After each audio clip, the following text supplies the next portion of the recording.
Welcome to Space Mysteries, your trusted source for breaking headlines, global insights, and sharp analysis from around the world. If you're new here, don't forget to hit that subscribe button and turn on notifications so you never miss an update. Let's talk about corn. Not just any corn, but the golden kernels that have quietly shaped economies, diets, and even political careers in America for generations. Yes, corn. The yellow stuff you ignore until it's in your soda, your breakfast cereal, or stuck in your teeth after a summer barbecue. It's everywhere, hiding in plain sight.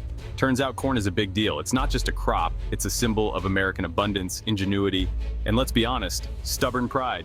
And right now it's the source of a full-blown presidential tantrum, the kind you don't see every day, even in Washington. Picture this, Donald Trump reportedly furious because the world suddenly prefers Canadian corn over America's. Yes, Canadian corn. The unthinkable has happened. For decades, American corn was king. It was the backbone of the Midwest, the pride of rural America, and the secret ingredient in almost everything. It was everywhere, in everything. From your favorite snacks to the fuel in your car, corn quietly powered the nation. Now, major buyers from Europe to Asia are turning to Canada, citing quality, sustainability, and a growing preference for non-GM crops. The shift is seismic. This isn't just a trade dispute, it's a national identity crisis. The heartland feels betrayed, and the government is scrambling for answers. For Trump, it's a personal insult. America coming in second in the corn race. The optics are terrible and the sting is real. Headlines scream, Trump corn-eared by Canadian crop. The media frenzy is relentless, fueling the drama. The drama isn't about corn itself, but what it represents. American dominance, tradition, and the myth of unbeatable U.S. agriculture. Trump built his brand on America first, and now America is losing at its own game. The irony is almost too much to bear. The foundation of American agricultural pride is shaking, and the self-appointed cheerleader is not taking it well. Farmers are anxious, politicians are panicking, and the world is watching. It's like finding out rock and roll was invented in Belgium. The shockwaves are cultural, not just economic. This isn't just a farm report, it's a geopolitical soap opera with trade deals, diplomatic spats, and national pride on the line. The main character? About to have a very public, very orange meltdown. Cameras are rolling and the world is eating popcorn. Welcome to the Great Corn Crisis, where kernels and egos are both on the line. Why all the fuss over corn? It might seem like just another crop, but corn is at the center of heated debates, protests, and even news headlines. This humble grain has sparked conversations that go far beyond the dinner table, because it's the backbone of American agriculture, stretching across millions of acres and shaping the landscape of the Midwest. Cornfields define the horizon, and the annual harvest is a major event for countless communities.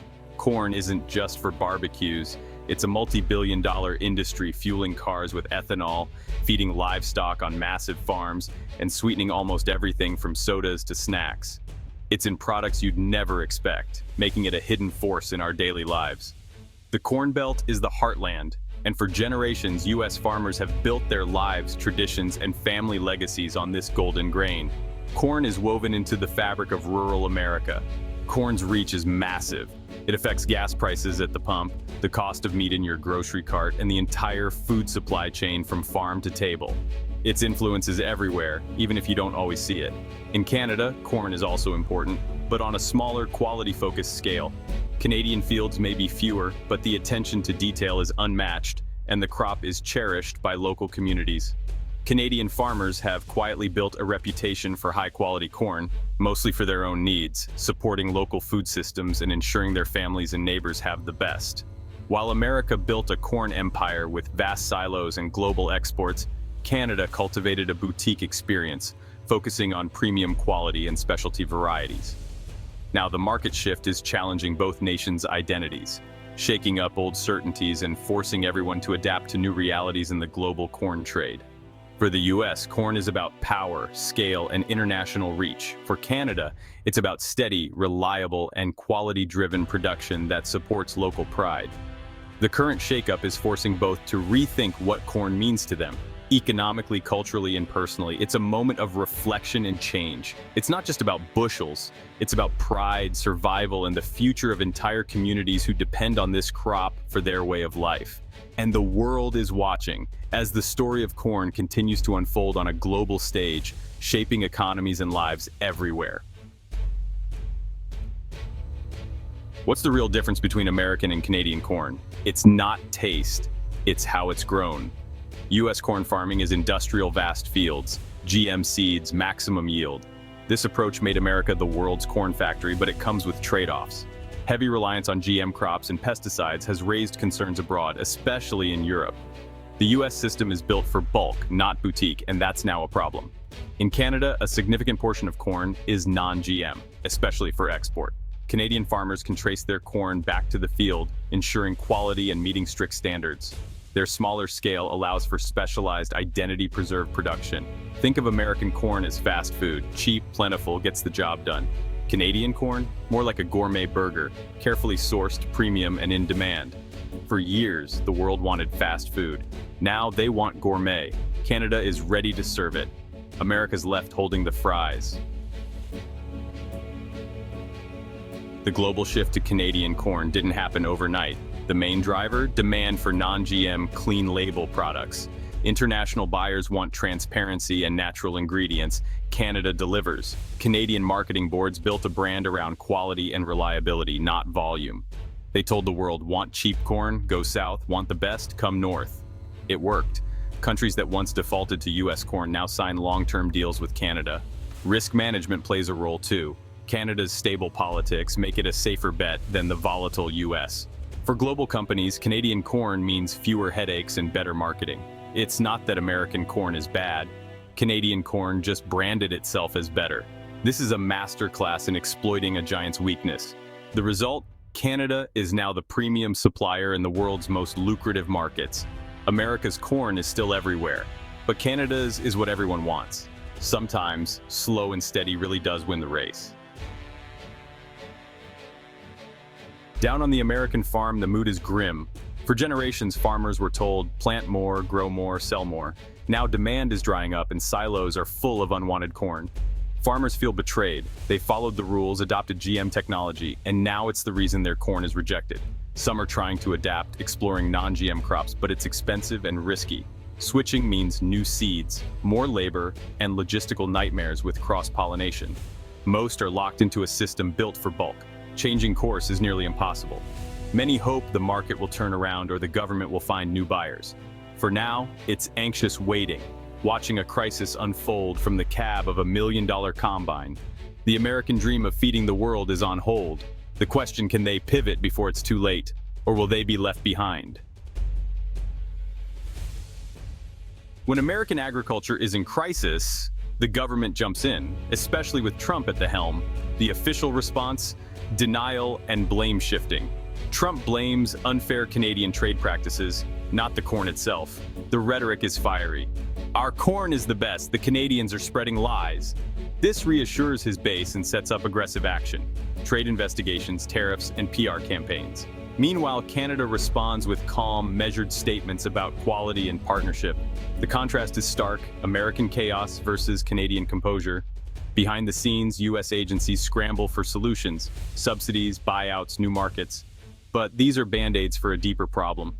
The world is sending a clear signal, but the U.S. is plugging its ears and shouting louder. Winning the news cycle won't win back customers. The real fix? Listening to what the market actually wants. Until then, the corn crisis rages on. To truly understand this unfolding story, you have to listen to the people who are living it every single day. Their voices, their struggles, and their hopes. Dave Miller, a third-generation Iowa farmer, shares his frustration. We did everything right, bigger machines, better seeds. Now they say our corn isn't good enough, it's a gut punch. For Dave and many like him, the rules seem to have changed overnight, leaving them feeling blindsided and uncertain about the future. Across the border, Chloe Dubois in Quebec offers a different perspective. We focused on quality, kept some fields non-GMO. Now demand is booming, we're just giving customers what they want. For Chloe, adapting to shifting markets has brought new opportunities and optimism. For Canadian farmers, it's not about beating America, it's about making smart business decisions and seeing those choices pay off. They're seizing the moment, not out of rivalry, but out of necessity and vision. In Europe, a food company manager explains, "We love America, but our customers want non-GMO.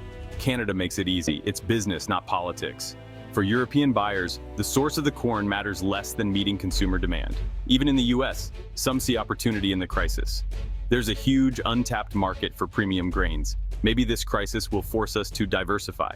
For forward-thinking farmers and traders, change could mean survival and even growth. The pain is real, but so is the potential for change.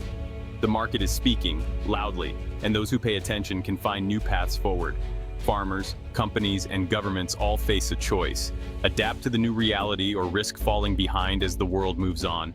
The complexity of the situation runs deep, with supply chains, regulations, and global preferences all intertwined. But the message at the heart of it is simple. The world wants something different now: new standards, new assurances, and new sources for their food. Those who listen, learn, and adapt will survive and even thrive in this changing landscape.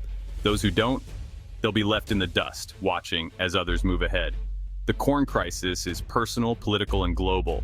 It touches families, businesses, and entire nations, and it's far from over. The next chapter is still being written by the choices made today.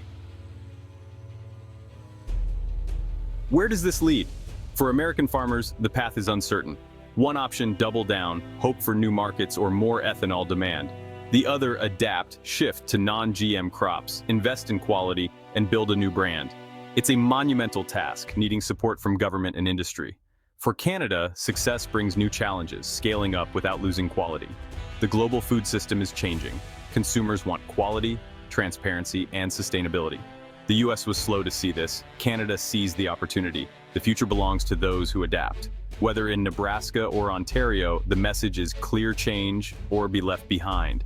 The corn race isn't over, it's just getting interesting. In the end, this is a parable for our times. Being the biggest doesn't mean being the best.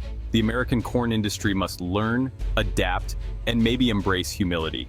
The path forward means more than new seeds. It's a cultural shift. Government support must move from bulk to quality. For Canada, the challenge is to keep innovating and leading. Their success is a blueprint: value can beat volume. The corn kerfuffle signals a future where consumers hold the power. The fields of tomorrow will be shaped by those who listen, not those who shout. The market wants a different kind of corn. The only question: who's willing to grow it?